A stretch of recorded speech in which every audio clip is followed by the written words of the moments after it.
오늘 하나님께서 우리에게 주시는 말씀은 느헤미야 2장 11절에서 20절입니다. 하나님의 말씀을 봉독합니다. 내가 예루살렘에 이르러 머무른 지 사흘 만에 내 하나님께서 예루살렘을 위해 무엇을 할 것인지 내 마음에 주신 것을 내가 아무에게도 말하지 아니하고 밤에 일어나 몇몇 사람과 함께 나갈새 내가 탄 짐승 외에는 다른 짐승이 없더라.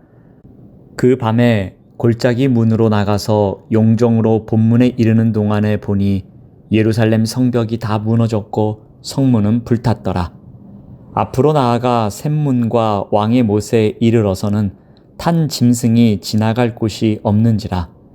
그 밤에 시내를 따라 올라가서 성벽을 살펴본 후에 돌아서 골짜기 문으로 들어와 돌아왔으나 방백들은 내가 어디 갔었으며 무엇을 하였는지 알지 못하였고 나도 그 일을 유다 사람들에게나 제사장들에게나 귀족들에게나 방백들에게나 그 외에 일하는 자들에게 알리지 아니하다가 후에 그들에게 이르기를 우리가 당한 곤경은 너희도 보고 있는 바라.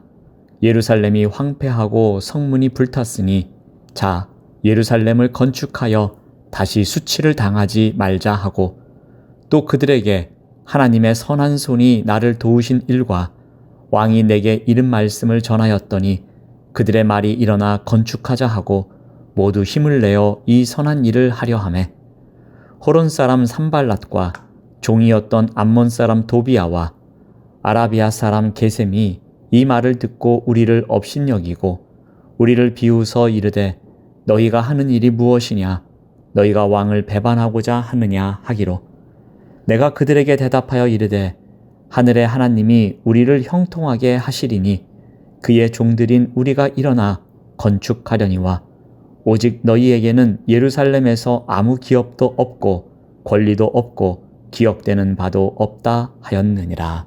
아멘. 오늘 말씀의 제목은 선한 일을 시작할 때입니다. 느헤미야는 페르시아 왕에게 무너진 성벽 재건에 필요한 모든 물자와 지휘권 그리고 행정권을 허락받습니다. 왕은 그에게 군사까지 보내주면서 도움을 줍니다. 페르시아 군대의 보호를 받으며 화려하게 예루살렘에 입성했을 것입니다. 이러한 느헤미야를 보면서 사람들은 아마도 깜짝 놀랐을 것입니다. 백성들은 느헤미야가 무엇을 하러 군사들을 이끌고 예루살렘 성에 왔는지 알 길이 없었습니다. 예루살렘 지역을 관장하던 관리들과 주변 이방인들이 느헤미야의 등장에 긴장하고 있었을 것입니다. 자, 그런데 예루살렘에 도착한 지 하루가 지나고 이틀이 지나도 느헤미야는 꿈쩍도 하지 않습니다. 느헤미야가 예루살렘에 도착한 지 3일째 되는 날이었습니다. 그는 몇몇 수행원만을 대동하고 순찰을 나갑니다. 그는 그때까지 하나님이 주신 사명에 대해 누구에게도 말하지 않았습니다. 느헤미야는 자신에게 주어진 사명을 가볍게 여기지 않았습니다. 그는 매우 신중하게 접근합니다. 느헤미야는 먼저 현장을 직접 살펴봅니다. 12절 말씀을 봅니다. 내 하나님께서 예루살렘을 위해 무엇을 할 것인지 내 마음에 주신 것을 내가 아무에게도 말하지 아니하고 밤에 일어나 몇몇 사람과 함께 나갈새 내가 탄 짐승 외에는 다른 짐승이 없더라. 그는 예루살렘 남서쪽에서 시작해서 동남쪽을 거쳐 왕의 못이 있는 곳까지 찬찬히 둘러봅니다. 예루살렘 성벽과 성문이 불탄 것을 직접 목격합니다. 그는 일을 시작하기 전에 상황을 정확히 살펴보고자 했던 것입니다. 그는 예루살렘을 한 번도 본 적이 없습니다. 다른 사람들의 입을 통해서만 들은 것이 전부였습니다. 그래서 그는 그동안 들은 것을 눈으로 확인하면서 계획을 세울 필요가 있었습니다. 그는 좀 더 세심하고 부지런하게 상황을 파악하고 거기에 가장 적합한 방법을 찾으려 합니다. 그는 일을 시작하기 전에 서두르지 않습니다. 인내심을 갖고 있습니다. 직접 필요한 정보들을 수집하고 확인하는 단계를 거칩니다. 이때 느헤미야가 갖고 있는 하나의 중요한 마음이 있었습니다. 그는 이렇게 말합니다. 내 하나님께서 예루살렘을 위해 무엇을 할 것인지 내 마음에 주신 것이 있다고 합니다. 이 모든 것이 우연히 시작된 것이 아니었습니다. 자신의 탁월함만으로도 이루어진 것이 아니었습니다. 오직 하나님의 주권적 은혜 가운데 실현되고 있음을 그는 믿음으로 고백하고 있습니다. 이제 느헤미야는 성벽 조사를 마친 후에 유다 사람들에게 성벽 재건 계획을 알립니다. 그는 백성들을 만나 자신의 비전을 공유합니다. 17절 말씀을 봅니다. 후에 그들에게 이르기를 우리가 당한 공경은 너희도 보고 있는 바라. 예루살렘이 황폐하고 성문이 불탔으니 자 예루살렘 성을 건축하여 다시 수치를 당하지 말자 하고, 그는 예루살렘 사람들이 처한 어려움을 있는 그대로 표현합니다. 그는 먼저 황폐해진 예루살렘 성벽과 불타버린 성문으로 인해 유다 백성이 당하는 곤경을 수치라고 표현합니다. 어쩔 수 없는 상황이 아니라 잘못된 결과, 있어서는 안 되는 모욕적인 일로 묘사한 것입니다. 이제 성벽을 재건해 더는 수모를 당하는 일이 없어야 한다고 설득합니다. 그는 하나님께서 주신 비전을 혼자 이룰 수 없음을 알았습니다. 함께 세워나가야 할 사람들이 필요했습니다. 성벽은 무려 140여 년이나 폐허로 남아 있었습니다. 에스라의 지도하에 어떠한 시도를 했지만 실패한 지도 벌써 10년이 넘었습니다. 백성들은 현 상황에 익숙해져 의욕을 상실한 채 살아가고 있었습니다. 이러한 상황 속에서 백성들에게 동기를 부여해야만 했습니다. 느헤미야는 백성들에게 비전 공유를 하면서 그동안 있었던 일에 대해 간증까지 합니다.